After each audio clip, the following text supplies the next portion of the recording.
का माध्यम नहीं होकर के एक ये व्यवसाय का रूप धारण कर रही है, जो कि हमारे लोकतंत्र के लिए एक खतरे का संकेत है। हम लोग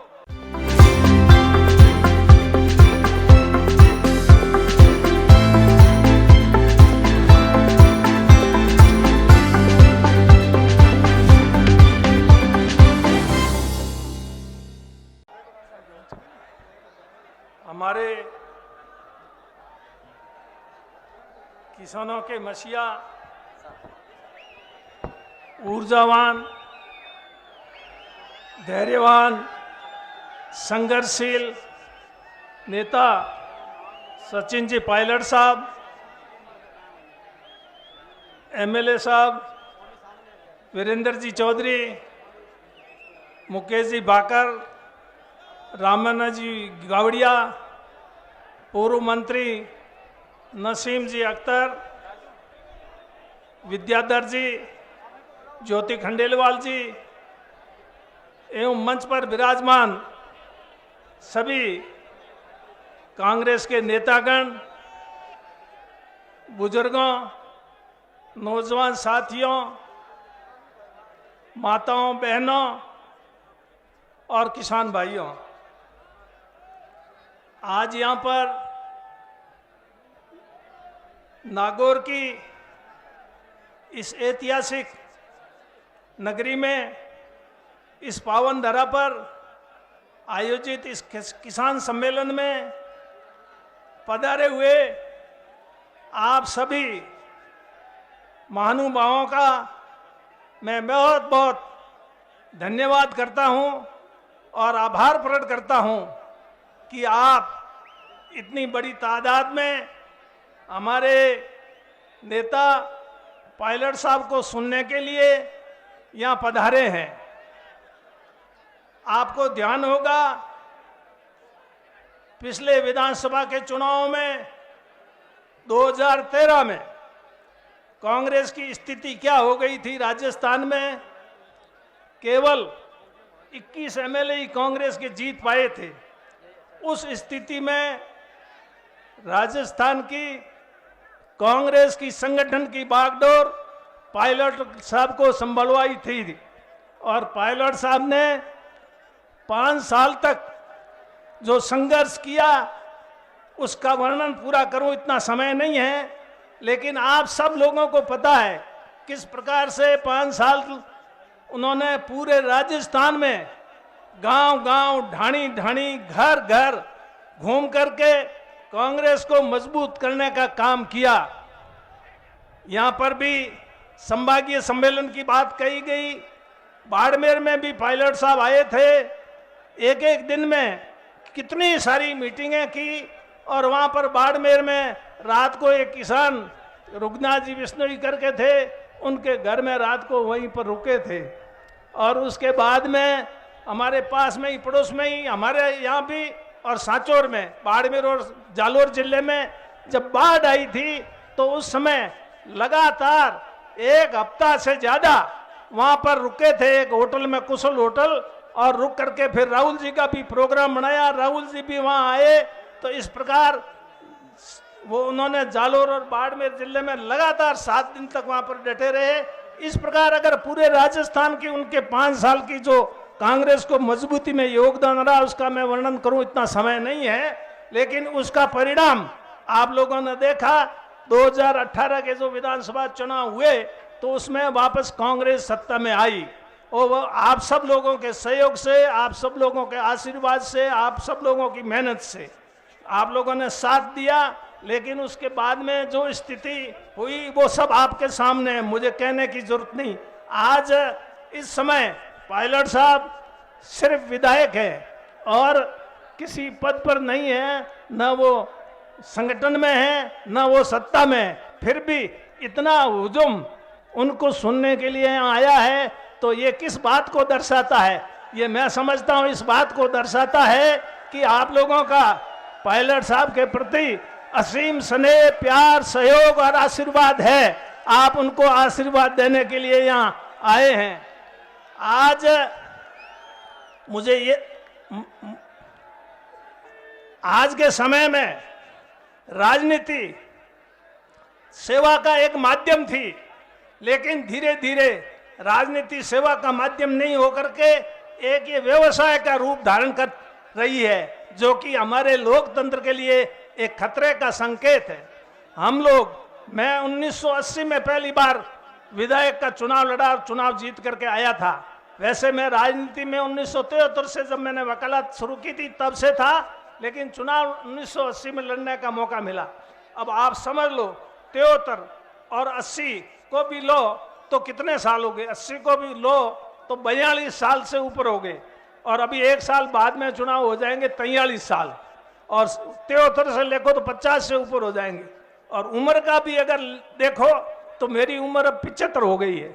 अभी बन्नाराम जी जो मेरे साथ पढ़ते थे जोधपुर यूनिवर्सिटी में, प्रधान भी रहे, और तो ये पूछ रहे थे अब 75 साल का, आज 16 जनवरी है, कल 17, परसों 18 मेरा जन्मदिन है, 18 जनवरी, तो 75 साल का हो जाऊंगा।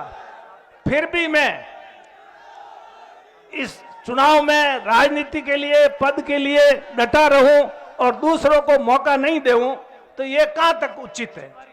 दूसरों को भी मौका मिलना चाहिए। आज युवा लोग हैं, अब ये युवा लोग भी उम्मीद रखते हैं कि हमारा भी कभी मौका आएगा, हम भी कभी चुनाव लड़ेंगे, एमएलए बनेंगे, आगे बढ़ेंगे, मंत्री बनेंगे। पर हम लोग अगर उनको मौका देंगे ही नहीं तो इनको मौका मिलेगा कहां से? आज रामनिवास जी है, मुकेश जी भाकर है, ये युवा है, इनको मौका दिया तब तो मौका मिला। हम पुराने लोग जो 80 से सत्ता पे बैठे हैं, संगठन में हैं, तो हम लोगों को विचार करने की जरूरत है। अगर हम लोग विचार नहीं करेंगे तो ये युवा लोग हमें धक्का मार करके कब्जा कर लेंगे, फिर उसमें क्या शान रहेगी? इसलिए शान तो इसमें है कि हम खुद इनको मौका दे दें, उसमें हमारी शान रहेगी। मैं तो ऐसा मान करके चलता हूं। तो इसलिए कहने को बहुत बातें हैं।